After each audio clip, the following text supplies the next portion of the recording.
મિત્રો તો કેમ છો બધા મજામાં ને? તો વિદ્યાર્થી મિત્રો, તમારી લાસ્ટ દ્વિતીય વાર્ષિક પરીક્ષા ચાલી રહી હશે. એની અંદર તમે ખૂબ જ મહેનત કરીને સારા એવા પેપર્સ પણ આપતા હશો. તો આજે તમારા માટે આપણે આ વિડીયોની અંદર ધોરણ 4 વિષય છે આપણો હિન્દી, એની અંદર દ્વિતીય વાર્ષિક પરીક્ષા 2025 માટેનું આપણે આજે મોસ્ટ આઈએમપી મોડલ પેપર આ વિડીયોની અંદર સોલ્વ કરવાના છીએ. તો વિડીયોને તમારે છેલ્લે સુધી સ્કીપ કર્યા વગર પૂરેપૂરો જોવાનો છે. વિડીયોને લાઇક ના કરી હોય તો લાઇક કરી દેવાની છે અને ચેનલને પણ સબસ્ક્રાઈબ કરી દેજો, જેથી કરીને તમને આવતા ધોરણોની અંદર પણ અમારી ચેનલ ઉપયોગી રહે. જોઈએ ધોરણ 4 હિન્દી, સમય તમારો રહેવાનો છે 2 કલાકનો અને કુલ ગુણ રહેવાના છે 40.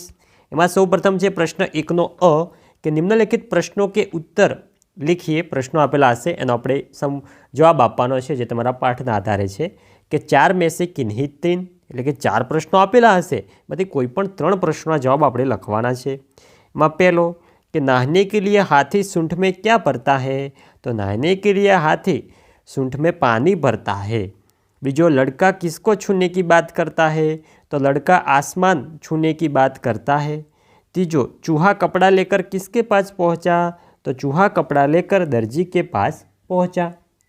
અને વિદ્યાર્થી મિત્રો, ધોરણ 4 હિન્દીનું મેં પ્રશ્નપત્ર 1 પણ આપેલું છે, જે વિડીયોની લિંક આ વિડીયોના ડિસ્ક્રિપ્શન બોક્સમાં તમને જોવા મળી જશે. તો એ વિડીયો પણ તમે અચૂકથી જોવાનું ભૂલતા નહીં અને આ વિડીયો પણ જોઈ લેજો. એટલે તમારા 2 પ્રશ્નપત્રો તમે જોઈ લેશો એટલે તમને હિન્દી વિષયની અંદર તમારું રિવિઝન કમ્પ્લીટ થઈ જાય અને તમે પરીક્ષાની અંદર સારામાં સારું પરફોર્મન્સ કરી શકો. બ જોઈએ કે કોષ્ટક में से उचित शब्द चुनकर खाली जगह में लिखिए. पहलो से हाथी खाली जगह चलता है छम छम या दम दम. तो मित्रों आवशे धमक धमक आता हाथी, तो आवशे दम दम चलता है.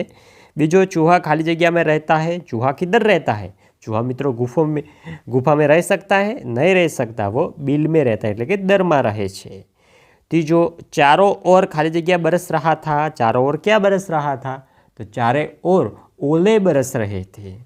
क છે संबंध पहचान कर लिखिए. 2 संबंध है. तो पिता के बड़े भाई को आप क्या कहते हैं? तो ताऊ. तो विद्यार्थी मित्रों, अहींया आपणे ताऊ एकલું નથી લખવાનું, પણ તાऊजी લખવાનું છે, કારણ કે આપણે મિત્રો ગુરુ જ્ઞાન શાળાના વિદ્યાર્થીઓ છીએ. આપણે આપણાથી મોટા દરેક વ્યક્તિને માન આપીને બોલાવવું જોઈએ. તો પિતા કે બડે ભાઈ તો થશે તાऊजी.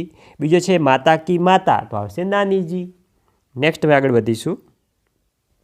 प्रश्न 2નો अ के निम्नलिखित विधानों में से सही विधान के सामने राइट और गलत विधान के सामने रॉन्ग की निशानी कीजिए. 4 विधान 4 गुण. એમાં પહેલો છે કે હાથી કી 2 सूंठ होती है.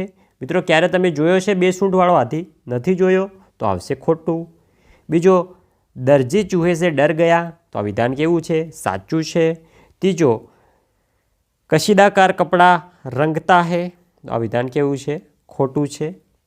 ચોથો શેર ગુફા में रहता है. तो સાચી વાત છે મિત્રો, સિંહ હંમેશા ગુફાની અંદર જ રહેતો હોય છે, તો આવશે સાચું. નેક્સ્ટ હવે જોઈએ બ प्राणियों और पक्षियों की बोली के सामने उनके नाम लिखिए. 4 હશે મિત્રો, તમારે છે 2 માર્ક્સ. जो पहलो कि मैं हिनहिनाता हूँ. तो कौन हिनहिनाता है? तो घोड़ा. बीजो मैं म्याऊ म्याऊ करती हूँ. तो आ कौन છે? बिल्ली मासी. तो अंदर आवશે बिल्ली. नेक्स्ट છે ચોથો मैं पीहू पीहू पुकारता हूँ. तो आ कौन होई सके? तो आ છે मोर. चौथो मैं मिमियाती हूँ. तो आ मित्रों बकरी. હવે જોઈએ ક નિમ્નલિખિત શબ્દો કે વિરોધાર્થી શબ્દ લીખીએ. 4 આપેલા હશે, એના 4ના જવાબ આપશો એટલે તમને 2 માર્ક્સ મળી જશે. જોઈએ અંદર તો બહાર, સોના તો જાગના, ચડના તો ઉતરના और दिन तो रात. ત્રીજાનો અ જોઈએ કે मुझे पहचान कर मेरा नाम लिखिए. 3 वाक्य છે. तो मैं घोंसले में रहती हूँ. तो चिड़िया. नेक्स्ट मैं आकाश में बादल देखकर नाचता हूँ. तो थશે मोर. तीजो मैं पानी में रहती हूँ. तो मछली जल की रानी है. ये તમે સાંભળેલું હશે કાવ્ય, તો એ થશે મછલી. અને વિદ્યાર્થી મિત્રો, ચેનલ ઉપર નવા હોય ચેનલને અચૂકથી સબસ્ક્રાઈબ કરી દેજો અને આ વિડીયોને તમારા મિત્રો સુધી પણ શેર કરજો, જેથી કરીને તે પણ વાર્ષિક પરીક્ષાના ધોરણ 4ના હિન્દી વિષયના પ્રશ્નપત્રની અંદર લાભ લીધા વગર ના રહી જાય. ब જોઈએ કે શબ્દો को बहुवचन के रूप में लिखिए. 6 શબ્દ આપેલા છે ને 3 માર્ક્સ. ઘોડા તો થશે કોડે, पौधा तो पौधे, खिड़की तो खिड़कियाँ, दरवाज़ा तो दरवाजे, चीटी तो चीटियाँ, बकरी तो बकरियाँ. एकदम सिंपल है.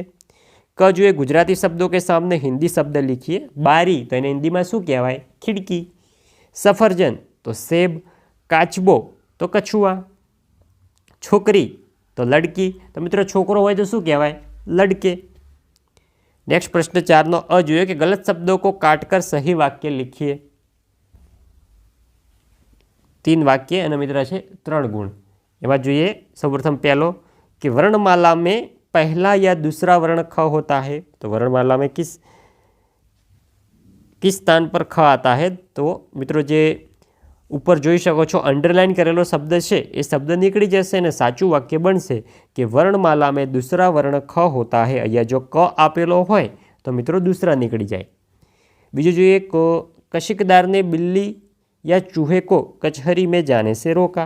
तो बिल्ली मित्रों चेकाई जाए तो एनी अंदर साचो जवाब आवशे कशिकदार ने चूहे को कचहरी में जाने से रोका। तीजो જોઈએ कि टोपी पहनकर चूहा पीछे या आगे बढ़ा। तो पीछे मित्रों निकली जाए तो आनी अंदर साचुं वाक्य बने टोपी पहनकर चूहा आगे बढ़ा। ब જોઈએ हिंदी में अनुवाद कीजिए। 4 में से कोई पण 3 वाक्यों तमारे लखवाना छे। तो दर्जी उंदरथी डरी गयो। तो दर्जी चूहे से डर गया। नेक्स्ट आ मालाओ छे तो ये मालाएं है। तीजो आ मारी खुर्सी है तो यह मेरी खुर्सी है।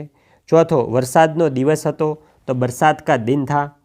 क જોઈએ कि संख्या शब्दों में लिखिए। 4 संख्या आपेली है જોઈ શકો છો ઉદાહરણ આપેલું છે એવી રીતે। તો અહીંયા આપેલું છે 13 તો 13, 15 તો 15, 10 તો થશે 10, એનું હિન્દી અને ગુજરાતી સેમ થાય છે। 7 તો 7 આનું પણ હિન્દી અને ગુજરાતી સેમ થાય છે। હવે જો કાવ્ય પંક્તિ પૂર્ણ કીજીએ। એમાં છે અમ્મા આજ પછી ખાલી જગ્યા આપેલી છે લાસ્ટમાં છે મેં छू लूँगा। તો એની અંદર સાચી કાવ્ય પંક્તિ થશે અમ્મા આજ લગા દે ઝૂલા, इस झूले पर मैं झूलूँगा, इस पर चढ़कर ऊपर बढ़कर आसमान को मैं छू लूँगा। અને મિત્રો આની જો આ ના પૂછાય તો તમને બીજી પૂછાય છે તમક તમક આતા હાથી તમક તમક જાતા હાથી अपनी सूंઢ हिलाता हाथी। એ તમને પૂછાઈ શકે છે। તો આપણે બંને કાવ્ય એકવાર પાઠ્યપુસ્તકમાંથી વાંચી લેવાનું છે। પછી છે કે સહી વાક્यांश चुनकर पूरा वाक्य फिर से लिखिए। 2 આપેલા છે એના છે 2 ગુણ। तो चूहा खुश हो गया क्योंकि तो આવશે ब दर्जी ने उसकी बात मान ली थी। नेक्स्ट आगे वधीशुं। आगे से बीजो कि जंगल में बुढ़िया का घर भीग रहा था क्योंकि तो आवशे क बरसात का दिन था। नेक्स्ट लास्ट में तमने हशे कि निम्नलिखित वाक्य सुंदर अक्षर में लिखिए। एटले लास्ट में तमने 2 वाक्य आपेला छे एमां तमारे मित्रों कशुं ज करवानुं नथी। तेना ते वाक्य तमारे नीचे एना जवाब रूपे लखवानुं छे। तेनी अंदर मित्रों कोई पण वाक्य होई शके छे। अहींया तमने प्रेक्टिस माटे आपेला छे कि जंगल में एक सिंह रहता था, पुजारी पूजा कर रहा था। तो विद्यार्थी मित्रों आ हतो आपणो धोरण 4 विषय हिंदीनो मोस्ट एमबी प्रश्नपत्रों विडियो। मित्रों विडियोनी अंदर मजा आवी होय तो विडियो ने लाइक करी देजो। चैनल पर नवा होय चैनल ने पण अचूकथी सब्सक्राइब करी देजो। धोरण 4 ना द्वितीय वार्षिक परीक्षाना तमामे तमाम प्रश्नपत्रों तमने अमारी चैनल पर जोवा मळी जशे। तो विद्यार्थी मित्रों मळीशुं नेक्स्ट विडियो साथे। त्यां सुधी आवजो। जय हिंद, जय भारत।